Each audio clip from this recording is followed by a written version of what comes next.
Hello everyone, my name is Beansprout and today we're going to be talking about a rather divisive topic. This topic has been discussed quite a lot lately and I'm here to give my thoughts on it and try and figure out the real answer, as this is something that I'm genuinely interested in discussing here on this channel, and it's a video that I think a lot of you would quite enjoy. So, what is it, you ask? Well, it's been the argument between two groups. Group 1 believing that Doom Eternal is the better game, and Group 2 believing that ULTRAKILL is the better game. And because of the nature of both of these communities, there's bound to be some hostility. So I can see the comments on this video being, a bit aggressive, but it'll probably be pretty fun to read through. Some may see this as an unfair comparison, as one of the games is a massive AAA project worked on by hundreds of employees, along with being published by Bethesda, and the other game is a small indie title published by a small indie publisher, and developed by one guy. But I still think it's worth talking about this, and I still think it's a valid argument. But anyway, how are we going to compare these two games? Well, we're going to be comparing Doom Eternal and ULTRAKILL through a series of different categories. And now do keep in mind that this video is largely my own opinion, so don't get too butthurt if I don't agree with you. But with all of my rambling in this intro aside, let's begin with the actual video.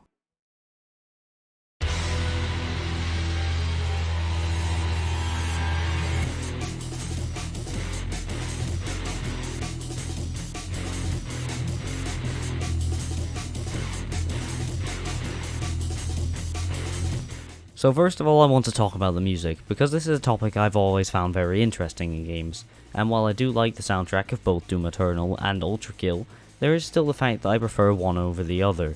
ULTRAKILL's soundtrack is extremely fast paced, and the music is often tailored to the level that it's being played in. This creates a sense of identity for each level, and it really makes them stick out on their own. For example, the track Deep Blue.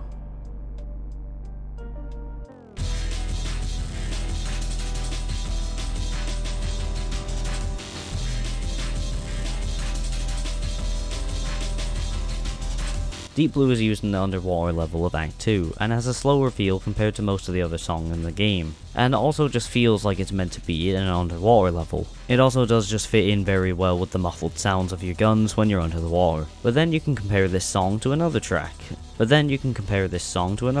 such as the Cyber Grind.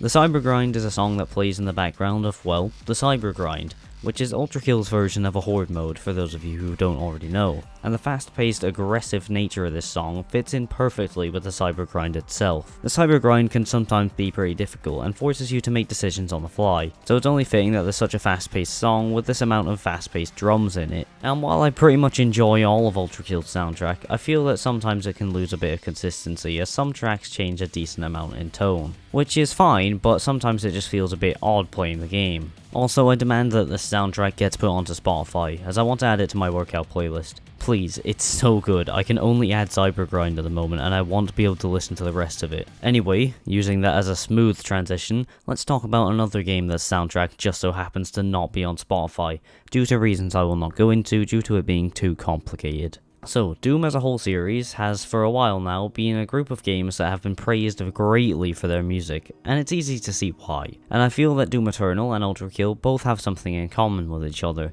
besides being very aggressive, not being on Spotify, and having guitars. Which is, while ULTRAKILL lacks consistency, a fair amount of Doom Eternal's soundtrack lacks diversity. Now, that's not me saying that Doom Eternal's soundtrack all sounds the same, far from it, because there is quite a few tracks that do sound very different. For instance, Cultist bass.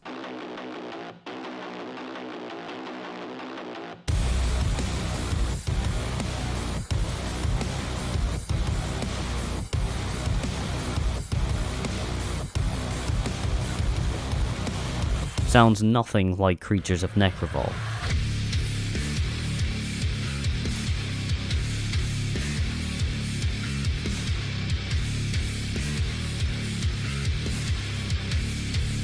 And don't think that I'm saying this is a negative towards Doom Eternal, because I think this creates a consistent tone for the game. In my personal opinion, I enjoy both games' soundtracks, and while they both have flaws, I do very much enjoy listening to both of them. But I do think that I'm gonna go with Doom Eternal. This is more so just because it fits more with my music taste. I'd show you an example, but unfortunately copyright is a problem here on YouTube and I can't get away with that. But oh well, I guess. Let's move on to the next point, which is...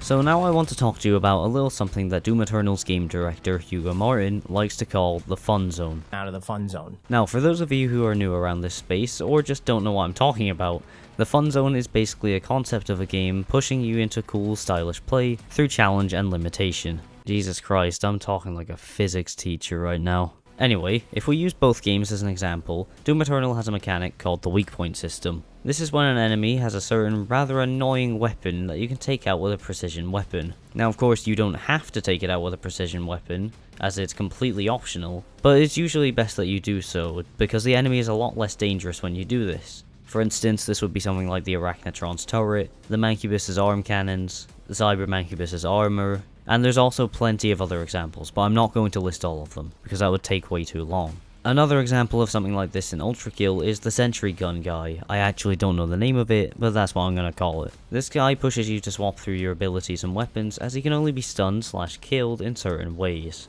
And if you don't interrupt his firing when he turns into a turret and he hits you, well, you get a debuff in the amount of health that you can have. And this can be avoided by shooting the antenna with the pistol or firing a railgun shot at it, along with a few other things that can shake it out of its turret mode. I think both games do this great, just like the music, but I think the Doom Eternal has a lot more examples of this. And the game really brought this idea into everyone's minds, and had people actually thinking about it. ULTRAKILL just doesn't have as many instances of this being used in my opinion. Though I think the game makes up for this with the style meter. The reason why the style meter works is because as humans, we crave rewards. And naturally when we see ourselves getting that reward through doing a certain cool thing, we'll want to try and do that again, because we like getting praise. And the more interesting combat options that you figure out, the more you'll want to do them, and the more interesting your playstyle is going to look. And this is kind of the same idea of the fun zone that Hugo Martin brought up with Doom Eternal, when he said, if it looks fun to play an action game, it probably is fun to play an action game. And while both of these games do it in a different way, you can't really knock either of them for not being as good as the other, because of them doing it in a different way.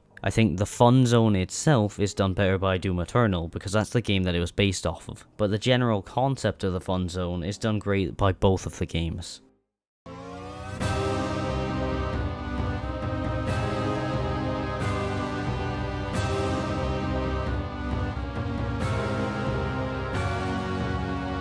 The visuals of a game are very, very important, and I just want to add this segment in to say that Doom Eternal is an incredibly looking game, but ULTRAKILL does also have some very good visuals too. Despite the budget of the game, the developers still managed to make some very interesting and memorable images, and I honestly say well done to that. But it does go without saying that Doom Eternal is objectively a better looking game, just on the graphics front. I think art style is more up to you, it's just to do with your taste. And Doom Eternal objectively looking better shouldn't bring ULTRAKILL down, because this isn't as much of a fairer comparison as a lot of the other aspects of the game.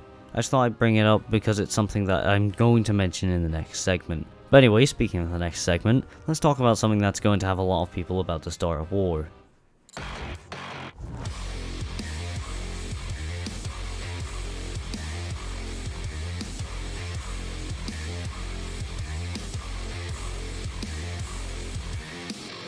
So, like I said, this is the part of the video that's going to cause a few wars to break out in the comment section. But this is something that needs to be discussed when comparing these two games, as they are both very combat heavy titles. Something I've noticed from quite a lot of ULTRAKILL fanbase when the topic's brought up is that Doom Eternal doesn't have as good combat because there isn't as many odd, interesting tricks that you can find, and that it relies too much on flashy, cool visuals and catchy music to have people entertained. And while yes, Doom Eternal doesn't have as many small details like shooting the shotgun bomb in ULTRAKILL, it still has a very deep and dynamic combat system. There's lots of small things you can figure out, and the game's AI is extremely intelligent, leading to some interesting combat encounters. But the whole argument of ULTRAKILL being better because it doesn't rely on flashy visuals reminds me of the people who say that AAA games are bad because of big companies and being part of a big franchise. Because the way some people talk about this argument, it makes them seem like they think they're better than other people who enjoy playing another game. Which is stupid really, because like they say,